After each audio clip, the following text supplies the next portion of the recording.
Bem-vindos ao primeiro vídeo de análise ao relatório e contas anual do exercício 21-22 da SAD do Sporting Clube de Portugal. Este primeiro vídeo é sobre a demonstração de resultados. Depois do exercício financeiro passado ter sido marcado pela pandemia que levou a um prejuízo de 33 milhões, este período marcou o regresso à normalidade, que permitiu alcançar um resultado muito positivo de 25 milhões. Vou abordar as rúbricas mais relevantes e com isso tentar dar a perceber o que está por trás do lucro apresentado. Comece com as vendas e prestações de serviços. As vendas contabilizam a faturação em merchandising do clube.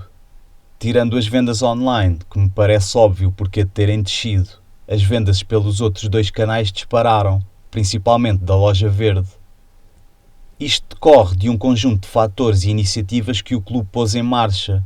A mais importante parece ter sido a alteração do modelo de negócio com a fabricante dos equipamentos. O acordo com a Nike não privilegia o pagamento à cabeça, dá ao clube a capacidade de participar em mais etapas da venda de camisolas, por exemplo, tratando da estampagem e do envio das encomendas, reservando para si uma maior percentagem de cada venda. Para além deste negócio ter o perigo de as receitas se tornarem voláteis, porque é de prever que o negócio corra bem quando o desempenho desportivo seja bom e corra mal quando acontecer o contrário, ao aumento de receitas há um contrapeso do lado dos gastos, como iremos ver. Dentro das iniciativas, o clube soube maximizar o facto de ter sido campeão, realizando campanhas criativas que tiveram resposta afirmativa dos adeptos. Já dentro das prestações de serviços, temos os direitos televisivos. Estes assentam exclusivamente na parceria com a NOS, feita em 2015. O primeiro pormenor está na segunda linha do quadro. O período homólogo está insuflado pelo registro de direitos de jogos da época 19-20. Os 3 últimos jogos em casa do Sporting nessa época foram disputados em julho de 2020, ou seja, já dentro do exercício financeiro de 2021. Outro reparo é relativo aos valores pagos pela NOS até ao final do contrato. Estes são crescentes e é possível ver isso calculando a receita por jogo das últimas 3 temporadas. Segue-se a bilheteira, que teve uma natural subida depois de uma época sem público nos estádios. Estes quadros têm todos os jogos realizados em casa em todas as competições e o número de espectadores. Salta à vista, embora não seja estranho, que os 17 jogos para o campeonato tenham sensivelmente a mesma receita que 4 jogos para a Liga dos Campeões. A citação é do relatório e sublinha a preponderância daquela competição em todos os tipos de receita dos clubes. Sobre os patrocínios e publicidade, não é revelado muito. Sabe-se quem são os principais patrocinadores, mas não é dito quanto valem os contratos. Na altura da informação prestada para o empréstimo obrigacionista lançado em 2021, ainda constava a Bitsi, cujo patrocínio foi cancelado em fevereiro de 2022 por incumprimento contratual. Desde essa altura ainda não tivemos novidades sobre uma parceria com outra exchange de criptomoedas, que depois permita lançar um fan token, que devia ser um dos objetivos do Sporting. Avanço para os outros rendimentos e ganhos, que também se desdobram em várias subrúbricas. Com larga importância, temos a participação nas competições europeias. A equipa obteve uma campanha na prova muito meritória e isso reflete-se nas receitas. No vídeo sobre os resultados do primeiro semestre, elabora esta parte, com pormenores sobre o ranking da UEFA há 10 anos.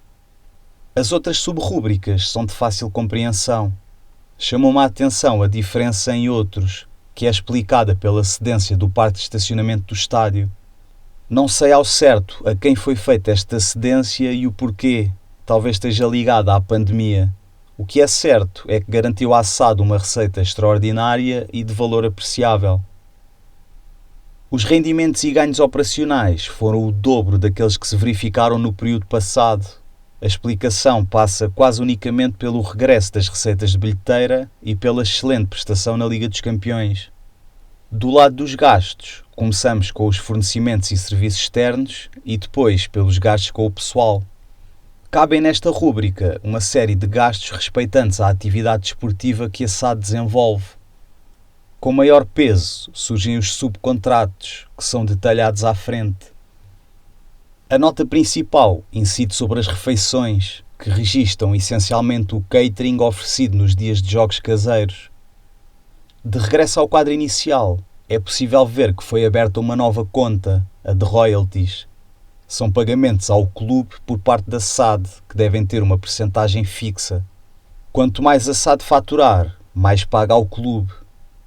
Esta nova conta deve ter relação com a tal alteração do modelo de negócio.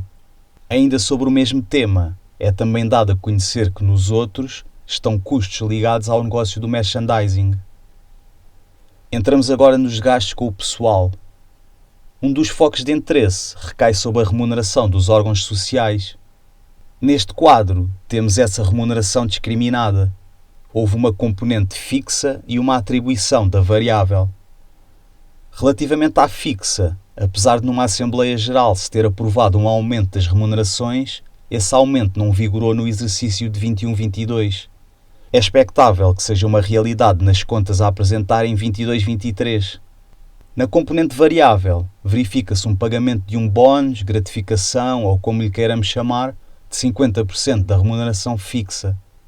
Este bónus tem pressupostos bem explícitos no relatório. Resumindo, os bónus são apurados de acordo com os objetivos atingidos na época anterior. Esses objetivos estão divididos entre desportivos e financeiros, cada um com peso de 50%. Dentro destes dois estão algumas metas, cada uma com diferente ponderação.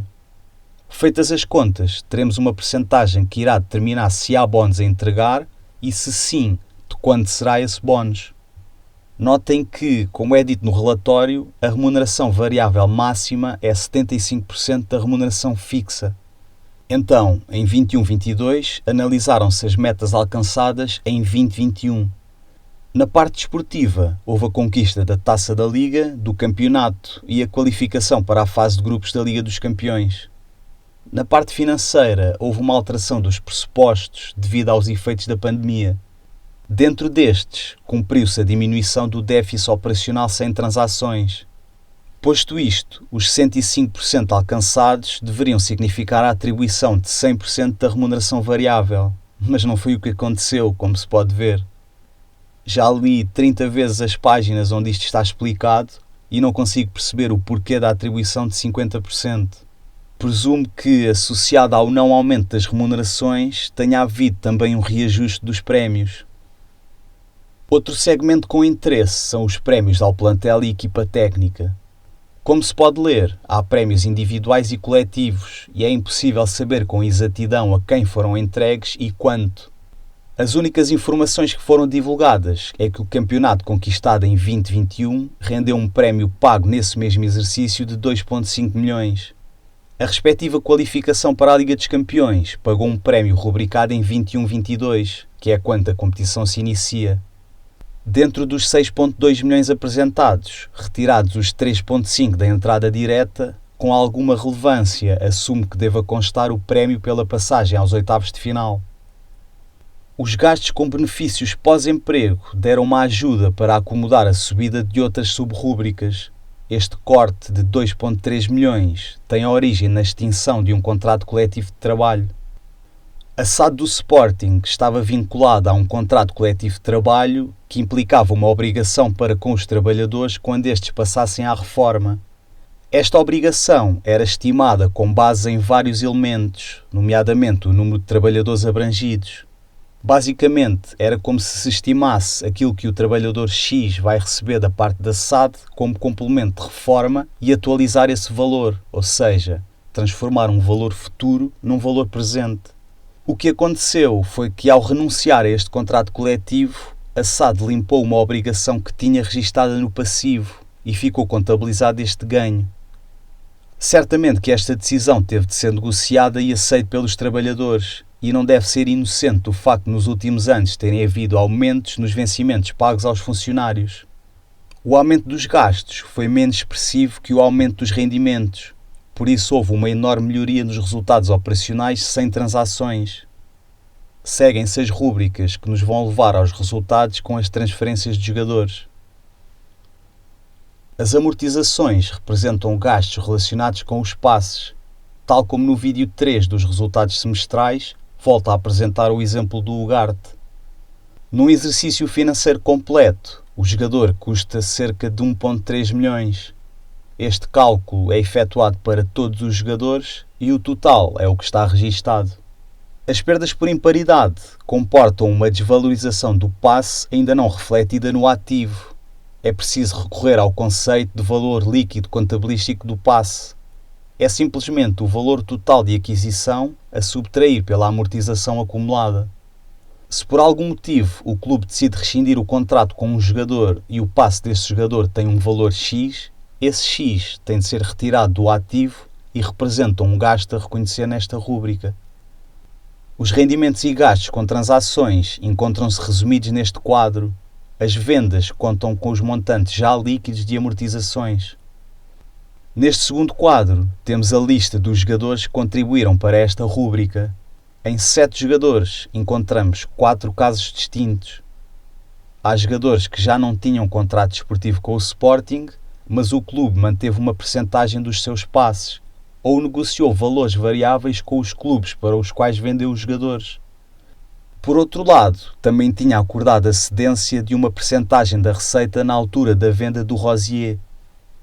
Nas alienações, o destaque é para o Nuno Mendes.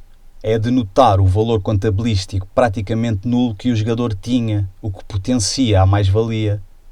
No caso do Fedal, parece ter havido uma rescisão do contrato e não uma situação em que esse contrato chegou ao fim. À semelhança do que aconteceu para os resultados operacionais sem transações, os resultados com transações também foram positivos, o que resultou num resultado operacional francamente bom. No caminho para o resultado líquido, ficam a faltar os resultados financeiros. Estes mantiveram-se estáveis, mas com contrapesos. Os juros da dívida aumentaram, provavelmente devido ao novo empréstimo obrigacionista emitido, e o mesmo aconteceu com os juros da cedência de créditos, por causa da antecipação de receita efetuada em março de 2022. Do outro lado, houve um ganho de quase 3 milhões que não é explicado. Este vídeo fica por aqui. No próximo irei abordar o balanço, onde estão os ativos, passivos e capitais próprios da SAD.